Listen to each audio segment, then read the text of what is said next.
Pemirsa, vaksin COVID-19 bisa melindungi Anda dan orang lain dari infeksi virus corona. Namun ada kekhawatiran mengenai dugaan efek samping vaksin, salah satunya hingga bisa menyebabkan kemandulan. Benarkah demikian? Kami akan membahasnya bersama narasumber yang telah bergabung bersama kami melalui sambungan Zoom, Dr. Adip Kumaydi, Ketua Tim Mitigasi Ikatan Dokter Indonesia. Halo, selamat siang, Dok. Selamat siang, Mas Irsa. Dokter, tanggapan Anda terkait hari ini tadi pukul 9.30 Presiden Republik Indonesia menerima vaksin pertama COVID-19 dari Sinovac. Tanggapan Anda? Ya, tentu yang pertama apresiasi terhadap Bapak Presiden yang sudah menjadi orang pertama ya. Itu juga menjadi pembuktian kepada publik terkait dengan proses yang kemarin juga dilakukan oleh Badan POM, sehingga beliau juga memperlihatkan kepada publik bahwa beliau yakin bahwa vaksin ini mempunyai dasar-dasar yang secara akademik, secara ilmiah sudah dibuktikan oleh Badan POM terkait dengan efekasi, safety, dan imunogenitas. Baik, kami belum memantau efek samping yang tadi diumumkan bahwa 30 menit ke depan akan bereaksi. Secara umum, seluruh vaksin yang digunakan ataupun disuntikan kepada manusia, apa yang bisa ditimbulkan dari efek samping vaksin tersebut, Dok? Ya, KTD atau kejadian yang tidak diinginkan atau KIPI, kejadian ikutan pasca imunisasi itu sesuatu yang memang satu hal yang memang perlu diperhatikan dan semua proses imunisasi ya. Artinya ini bukan pengalaman pertama Indonesia untuk melakukan imunisasi massal. Kita sudah pernah melakukan juga namanya Pekan Imunisasi Nasional dan semua vaksin itu dan persiapan-persiapan yang dilakukan terutama oleh Kementerian Kesehatan dengan seluruh jajaran sampai ke bawah lewat Dinas Kesehatan. Mereka selalu memonitoring apa yang kita sebut dengan KIPI ini. Dan kejadian ikutan pasca imunisasi ini yang biasanya terjadi itu adalah kondisi yang secara lokal. Artinya mungkin ada bengkak, kemudian kadang-kadang ada diikuti dengan demam-demam ringan. Seperti halnya kalau masyarakat juga pernah mendapatkan suntikan pada anaknya dengan suntikan imunisasi DPT, ada demam ringan. Ya. Hal-hal seperti itu adalah satu proses yang kita sebut dengan KIPI tadi. Nah, ini yang kemudian juga di dalam monitoring ini melibatkan semua pihak dari pendataan yang sudah ada. Jadi itu kemudian kita bisa data juga yang sudah dilakukan vaksinasi, kemudian tetap kita monitoring sampai benar-benar tidak ada keluhan. Baik. Dok, bukan tidak mungkin ada efek yang bisa dirasakan si manusia ketika menerima vaksin. Mungkin terberatnya tergantung sesuai dengan kondisi tubuh si manusia itu sendiri. Kondisi terberat yang masih dibilang cukup aman, kondisinya seperti apa yang bisa harus masyarakat wanti-wanti, Dok? Ya, jadi kondisi terberat dan tentunya adalah apa yang kita sebut dengan shock anafilaktik. Artinya setelah suntikan, artinya bukan karena suntikan vaksin saja atau bahkan suntikan vaksin yang saat ini vaksin COVID, tapi setiap kali mendapatkan suntikan kemudian ada reaksi namanya alergi shock anafilaktik. Oleh karena itulah para pakar selalu menyampaikan salah satu yang menjadi perhatian utama dan ini menjadi kontraindikasi absolut di dalam imunisasi atau vaksinasi ini, di semua vaksinasi termasuk di vaksinasi COVID-19 ini adalah dua. Yang pertama adalah mempunyai reaksi alergi atau riwayat alergi dan pernah mengalami shock anafilaktik, itu yang pertama. Kemudian yang kedua, penyakit autoimun. Jadi dua hal inilah yang kemudian menjadi kontraindikasi absolut. Ini yang kemudian perlu menjadi perhatian, sehingga kalau ada kondisi-kondisi yang pada saat medical record, ya riwayat medisnya kemudian menyatakan seperti itu, memang sebaiknya tidak dilakukan imunisasi. Baik.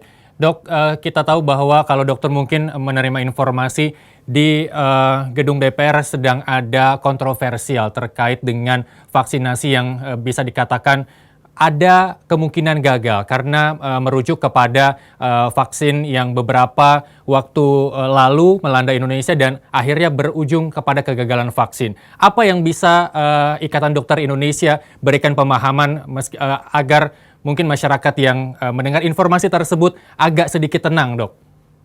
Ya, jadi syarat utama dari vaksinasi atau obat, sebenarnya kalau kita bicara obat, vaksin syarat utamanya itu adalah kalau efficacy, safety, dan kalau untuk vaksinasi imunogenitas. Dan ini kemudian dilakukan dalam satu proses uji klinis.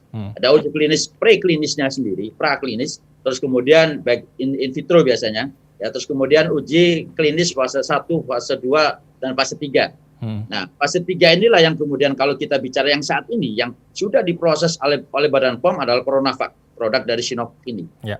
Nah, ada satu proses yang dilakukan. Kalau kita bicara safety, di uji klinis fase 1, fase 2 sudah menunjukkan safety-nya.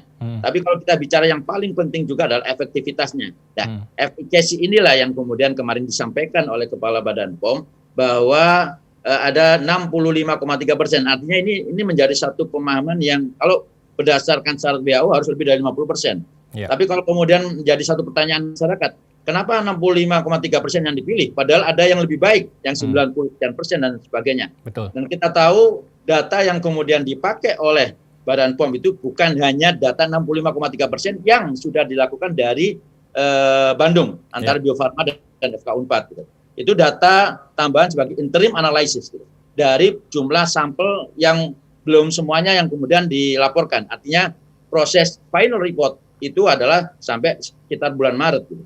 Tapi Januari ada interim analysis yang dilaporkan, yang itu bisa dijadikan dasar oleh Badan POM untuk mengeluarkan yang namanya vaksin efficacy, yang kemudian ditambah lagi dengan data yang dari mana itu data dari Turki, data dari Brasil, dan itu yang kemudian menjadi dasar bahwa Badan POM mengeluarkan efikasinya. Nah, ini yang dipahami oleh masyarakat. Kenapa kemudian yang dimaksud dengan efikasinya itu apa? Jadi kita tidak berdasarkan, mohon maaf, ada beberapa informasi, begitu banyak informasi, ya. Dan saya kira juga di teman-teman DPR juga perlu melihat dari sudut pandang akademik, karena kami dari profesi bukan dalam konteks politik, kita melihat dari sudut intelektual, profesional, akademis, independensi dan integritas.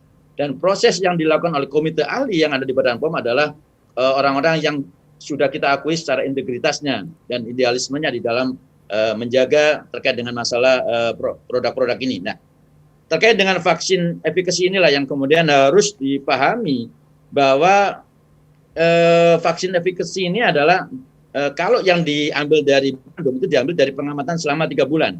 Artinya interim analysis. Dalam waktu 3 bulan itu efikasinya aja udah 65,3%. Bukan tidak mungkin nanti kalau setelah sampai Maret efikasinya itu akan naik gitu. Karena pelaporan yang ini hanya 3 bulan gitu. Nah, ini yang kemudian berapa yang sakit COVID-19 dari kelompok yang diberikan vaksin dan berapa yang sakit dari kelompok yang placebo. Nah, ini dimasukkan dalam satu rumus gitu. Ada satu rumusnya namanya rumus attack rate. Baik. Yang di sini adalah dibandingkan antara attack rate dari kelompok vaksin dan attack rate dari kelompok placebo.